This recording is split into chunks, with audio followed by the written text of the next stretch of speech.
Hi everyone, my name is Ahsan Nanji. I'm here to talk to you today about product management in the AAA HD gaming space. So a little bit about me. I have been in gaming and electronic arts for quite some time, for about almost 14 years now. And I've held a number of roles as a development director, as a producer, and then in product management roles for the last few years, working on a number of franchises across a number of different platforms. And a disclaimer I like to throw out before I start any presentation like this is these are a lot of observations and opinions. Results may vary. So being a PM in the AAA HD gaming space, when most people think of AAA gaming, they're thinking about games like Battlefield, big games like Anthem, games like FIFA, story-driven games like Ghost of Tsushima, Last of Us 2, God of War. And when it comes to product management in gaming over the last several years has really been changing a great deal. And one of the most important things that I think is out there for product management is a real focus on the mobile space. And mobile really does not translate with console in my experience, console PC in my experience, because there's some very fundamental differences that on the surface might not seem like that big a deal, but they actually are. They really change the mindset that you have to have as a product manager when you're working on a large AAA product. And the funny thing is, a lot of the principles are actually still the same. It's just nuances in them that really change your mindset. So I wanted to take today to go through those with you. So, for most product management, we think through what is our regular funnel? How do we handle acquisition, engagement, retention, monetization, and how we handle the operations of our product over time. And most people know this diagram, which is our ARMO funnel. How do we move players? How do we acquire them? How do we eventually monetize them? And how do we make sure that we're able to retain them and do it in a way that actually allows us to be scalable and manageable as a business from a development and operations standpoint over the long term? So I kind of frame this in a way where we're thinking about for mobile acquisition compared to console acquisition. There's already one big difference right up front, where with mobile, you have a massive addressable audience, whereas with console, you only can really go after people who own a console or a capable PC for the type of game that you're building. You can pay for users on mobile through performance marketing and user acquisition campaigns, whereas in console, the player actually has to give up $60 right up front, and there's a very high barrier to entry as a result of that. On mobile and free to play, which is the most prominent business model on mobile, there's minimal barrier to entry. Almost everyone these days has a phone, and almost everyone has a phone that can actually handle playing most games. Your grandparents probably have phones that can play games because they have an iPhone to FaceTime the grandchildren. They might not have the latest PlayStation 5. So there's a massive top of the funnel that exists for mobile that just does not carry over to console. And that really then changes how you're able to engage players over time. Engagement in mobile is going to have a lot of simple, repeatable loops, whereas console players, because they've given up that $60 right up front, they're expecting complex immersion. They want something that is going to be something they're playing for 4 to 5 hours at a time. There's something they're really into. Whereas mobile, almost as a lifestyle, people are coming more in and out. There's games that actually have longer play sessions, but once again, like I said, I'm generalizing, and this is a pretty important distinction here. And in the gameplay itself, a lot more console games you'll find are generally synchronous. They're player versus player games, whereas mobile, they're generally asynchronous. You're not necessarily playing against another player all the time. You might be playing a representation of that player's town or village in a game like Clash of Clans. So there's some pretty big differences in how the engagement works together. Monetization is another example as well, where on mobile, because it's that massive funnel that you can bring in a lot of players, only a small percentage will ever really spend. But there's several monetization channels that exist, whether it's through ads, gotcha, selling in-game power, selling in-game cosmetics. A lot of those things don't really translate over to the console side of things. But the interesting thing for console is 100% spend and conversion already happened. People had to buy the game itself. So while the absolute audience is small, for any additional incremental revenue, which is normally the responsibility of a product manager on a game team, you're trying to figure out how you can convert more users to spenders and how you can position the content that you have in the game to feel like more value above and beyond what the $60 the person might have already paid to play the game. From a retention standpoint, getting people to continue playing mobile is a little bit easier in some ways, and in some ways not. For mobile, the app is always one click away, but then again, you're also competing with every other distraction that's on their phone at the same time. You can reach users everywhere via push notifications, and there's a very strong third-party tool ecosystem in order to retain users, be able to re-engage them, message them with campaigns, and a lot of that stuff doesn't really exist for console. And in console, the other part of that too is, you can't just convince someone to pick up their phone because you sent them a notification. That beep isn't really there. So you're trying to get them back to the couch in order to have a play. And when I say couch, on PC might be a very comfortable office chair, but you're still trying to bring them back to a location in order to play the game. The push notification systems that exist on console and PC are very different. They're normally limited to the first-party applications like Xbox or PlayStation, or some teams have actually built their own community apps on the phone to improve communication, have more things that players can do off the console as well. So you can send push notifications and try to retain them, win them back with different campaigns differently. And cross-platform play is very different. Historically, there's been a real walled garden between Sony and Xbox, and we're seeing those things kind of come down now. But cross-platform play and the coordination of it tends to be very, very different effort on console gaming. Development's another area where the distinction is really, really big. The picture in the upper left here, that's actually a company photo I stole from Supercell, where that's the actual entire company, and Supercell is probably one of the biggest companies in all of mobile gaming, whereas Electronic Arts, where I work, there's no photo of almost 15,000 people spread in studios all across the world, because the teams are absolutely huge when it comes to AAA gaming because of the amount of content that needs to be produced, the amount of technology and tools that are built in order to support the amount of content that you're trying to build. And this really adds a great deal of complexity to how certain challenges can be handled from a product management standpoint, and I'll come to that a little bit later in this presentation. The other part from a development standpoint, a lot more mobile teams have used common tech and tools. There's a lot of great third-party technology providers like Unity who build amazing tooling for mobile games. But for console games where the pipelines and workflows tend to be very different and very, very customized, especially for big AAA games to work at the scale of the teams that exist there, there's a lot more internal tools and technology that exist. There's a lot less standardization. Though with a huge investments from companies like Epic into the Unreal Engine, this is starting to shift a little bit as well, but it's a pretty important distinction because a lot of the tools and technology that you could find consistently going from one mobile company to another, you won't necessarily find that going from one big HD gaming publisher to another. Technology cycles and the upgrade cycle in mobile is extremely fast. Everyone gets new iPhones every couple years, and in reality for a console, the console generations tend to be very, very long. Just as an example, Xbox Series X and PS5 are coming out right now. That's really the 5th generation of consoles, and that kind of goes all the way back to almost the 16-bit era. Whereas, we're already on the iPhone 12 and there's been S's in between, and Android's explosion has been amazing to see, and the growth and the evolution in the technology on the mobile side has been extremely fast.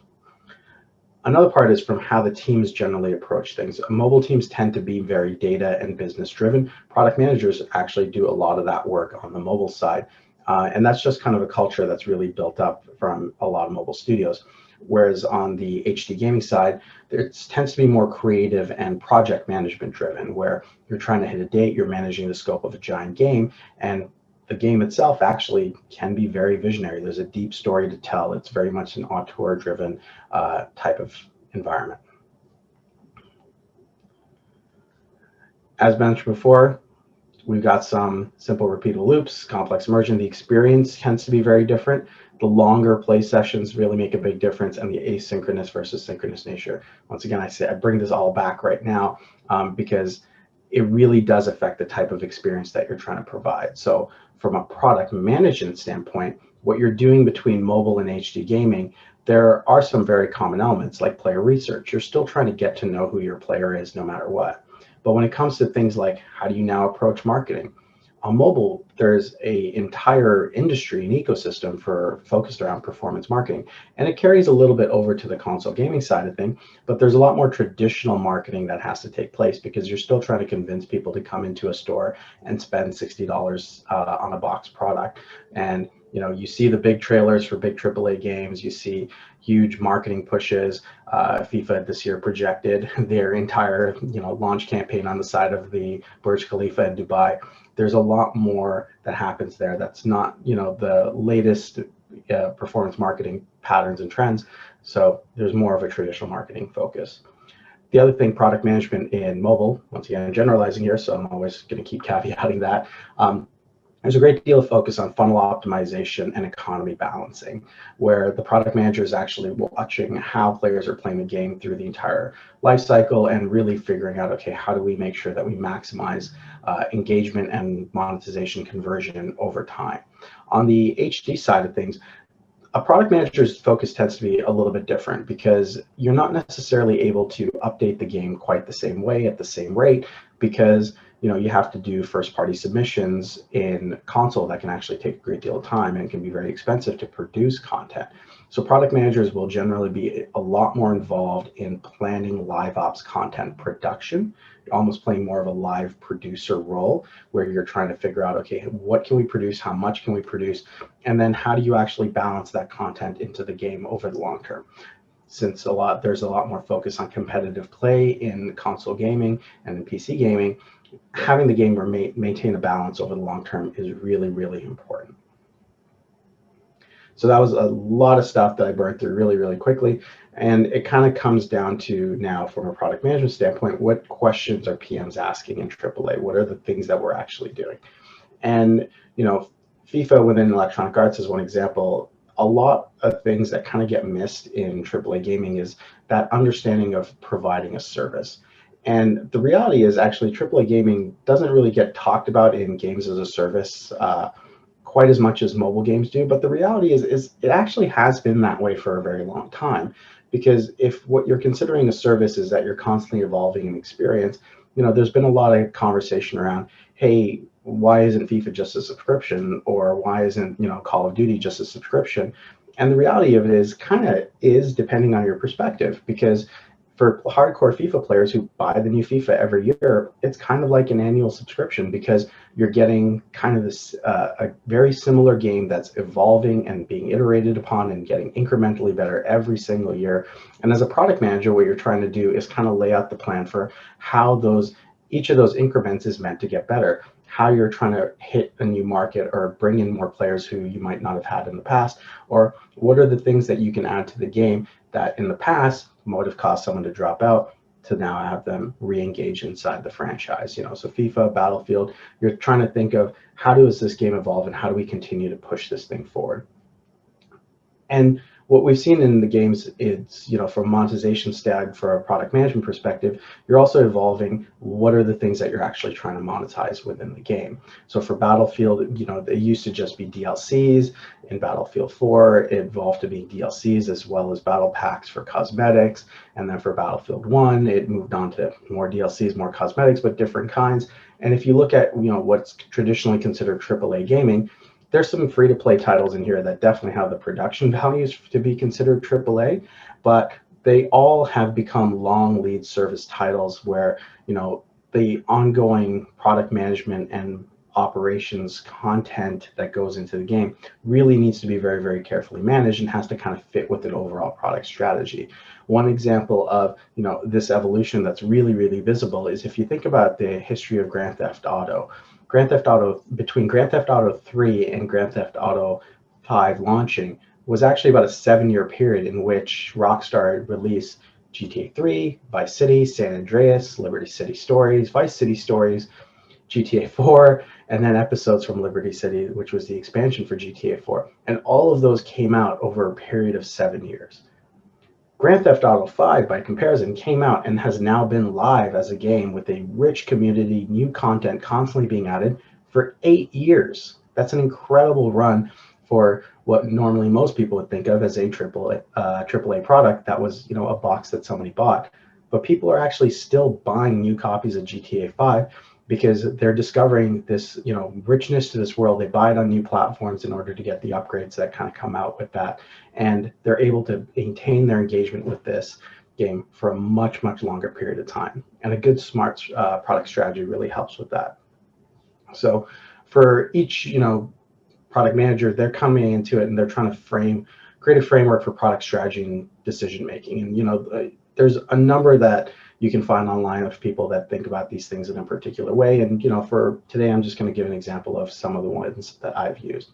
So goal-driven design in AAA is one of the methods that we can use as a framework to understand, what do we actually need to build in this? How do we evolve a game? How do we build a game over time? And as I mentioned, there's complex immersion requirements. There's really challenging retention problems on console games where you're not able to necessarily message players all the time. How do you build those things and understand what the game should actually be? So when I look at our short-term and long-term reasons for players to keep playing within our games, the short-term reasons we can give players are things like novelty, new features, new things, and new levels, things that they can actually finish and can basically experience and then try to move on from. So what we're looking at is what are the long-term reasons to keep playing, and really that's the extrinsic and intrinsic motivations for a particular player in order to keep them going. So as a product manager, you're asking the team really tough questions on what are things that go beyond the immediate experience and just more content and levels that we can do. What are the motivations that we can provide players to keep playing? These are things like narrative, immersion, novelty, reenactment. These things are the things players are feeling, but these are the things that players can also get really bored of very quickly. So the question we ask is, how do we keep people playing without new content? And most teams are really good at getting the material rewards and getting the extrinsic motivations handled. So as product managers, you're trying to find out, okay, how do we build on players' intrinsic motivations for playing this game? And one of the ones I worked with some creative directors is building a mental model around how do we use self-determination theory in order to prioritize game features. Really, the core of every product manager is like, how do you prioritize and figure out what we should be doing?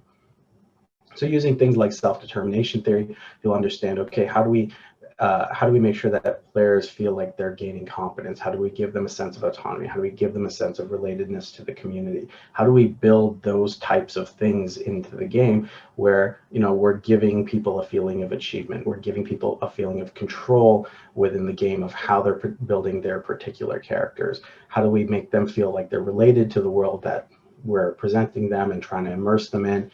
And we break down all these different self-determination factors into different themes that might exist for a particular genre, right? We're breaking down how these things work in not just other games that might exist in the AAA space, but we look a lot to mobile games, movies, books, any popular media, and just the world around us to understand how do we actually figure out what are the things that we could use a particular model to try to relate to our players and have them continue playing. And as you continue building these mental models, you start to figure out, hey, here are the things that actually fit with the structure of this game, and this is how we'll be able to figure out what features are actually going to work well. So a thought exercise that I frequently run people to when they're thinking about career in games and how they understand games and how they think about them as these complex products is a little thought exercise of where I ask them to take their favorite game and understand what is it actually more like. So when I joined the Battlefield team as an example, I'd ask the question is, do you think your game is more like FIFA or is it more like Far Cry 5? And a lot of folks would look at a game like Far Cry 5 where you're running around, you're fighting enemies, you're shooting people, there's a lot of guns, and go, well, we're obviously more like that than something compared to FIFA where that's a complex sports game. Like that's just a completely different experience. What are you talking about? Battlefield and FIFA, they have nothing in common. And the funny thing is, and this is where we actually see a lot of things in common in terms of player motivations. So FIFA is player versus player focus. Far Cry's, you're playing mostly in AI. It's a story-based game. It's a zero-sum game in FIFA. It's a non-zero-sum game in FIFA. Everyone who plays Far Cry, anyone who plays Far Cry can actually win. In FIFA, if you're playing someone online, which is the way most people play, that's going to be someone has to win and someone has to lose. In FIFA, it's a fixed play environment. Far Cry is open world and explorative. FIFA is more about session-based matches. Far Cry is much more mission and stories. So just the structure of the games themselves are wildly different, even though they might not on the surface look entirely the same. So as product management, you're trying to understand what are really the underlying motivations of the players that are playing these games, and then what are the things within the game that actually need to be there in order to fit them. And this is true regardless of the genre that you're kind of going through. Rocket League versus Destiny, both these games started out as almost AAA HD games, and now they're actually both free-to-play games. They've evolved over time in order to better fit their market and better engage their players.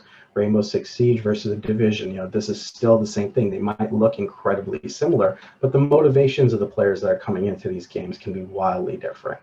Once again, I'll always step back and give that caveat. There's nuances to all these things, and that's part of what makes product management in HD gaming so much fun, is figuring out what all those nuances are and how do you then kind of fit those things back. So as we come back to this model of how do we build a great game with rich intrinsic motivations, we break down what our games have and figure out what are the gaps that actually exist. And you may look at things and see, oh, we need to add some prestige features. We need to add social features. We need to add more competitive features. What are all the features and executions of this that exist in other products? How could they potentially work in our product, in our game? And that's really the responsibility of product managers in HD gaming. And to be fair, that's very similar to what product managers will do in in mobile gaming as well. So there's some overlap there, but the types of things that you have to find are going to be pretty different. And as a product manager for a live team, you'll then, figure out, okay, what is the framework that we're going to use in order to build our decisions. This is, a pyramid I built a long time ago where we said, hey, how do we set our base game value? What's the basics of quality gameplay and content that we need to have? And then how do we enhance the experience, and then how do we grow our business over time? So the key question for a lot of live service games where we're trying to understand, how do we continue to build on this thing over time? For the team to be able to then consume it, you're making sure that everyone understands that we're structuring our framework by player intent, we're setting our feature intent, we're setting goals and targets for every single feature, and then we're going to build, measure, and iterate. The tooling for data collection of how players are progressing on HD console games has just increased tremendously over the last several years, where it's pretty much catching up with mobile. Now it's super important. And for product managers, I always say, don't build for PowerPoint. You're trying to understand how do you actually make sure that you're still able to provide the player with what they want. And the best thing in AAA games generally tends to be, you need to play it and feel it, because the immersion is such an important factor that unless you're actually getting a feel for what the game is going to be like, you might miss some of the most important things. So then good managers in AAA kind of recognize the following. If you're looking and interested in a career in AAA gaming and being a product manager in AAA gaming, you recognize some of the very next few slides as being critically important. And these are things that I might say that might get me in trouble with some of my friends who are product managers in mobile gaming. But one of the most important things, and I come back to this, is that base game value, that quality gameplay and content that you need to have as a product manager in HD gaming.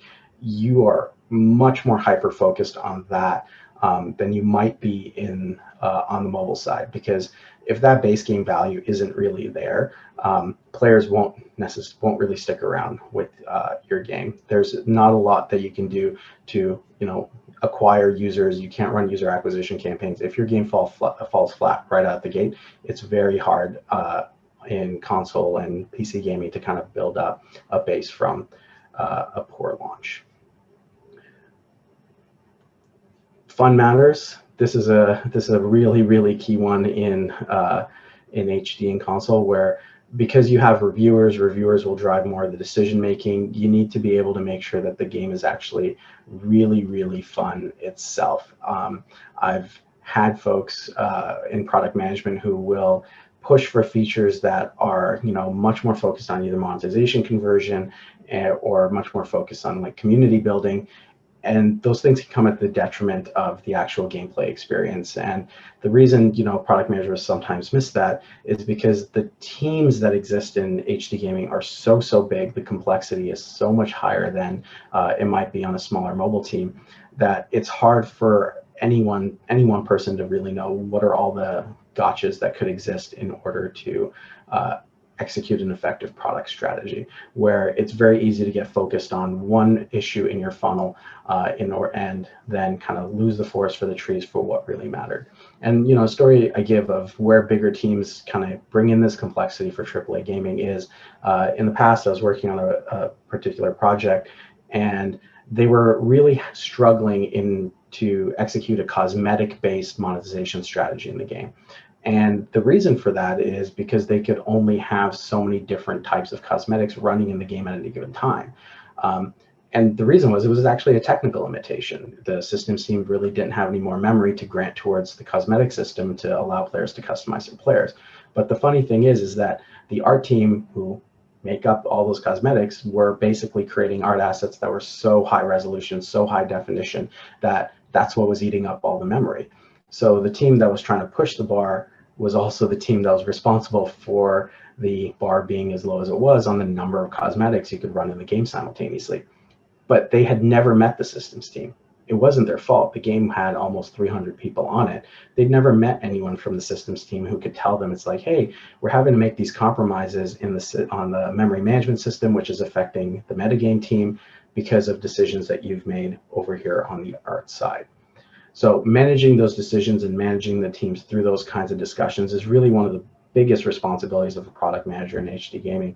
And it's one of the things that I find extremely rewarding, because it's one of the things that as a product manager, you get to kind of touch all the different aspects of the game and help people figure out, how do we solve our problems in order to achieve the goals that we've set out for the game itself. So I know that was a lot of information. I thank you all. I encourage everyone to look for product management roles in HD gaming. I think it's a wonderful place for a product manager to get involved in the gaming industry. And I want to just say thank you for your time and shout out a few people who have really helped a great deal with kind of this presentation and setting up some of the frameworks that I shared on some of the projects that I have been on. So thank you very much. Enjoy the rest of your day.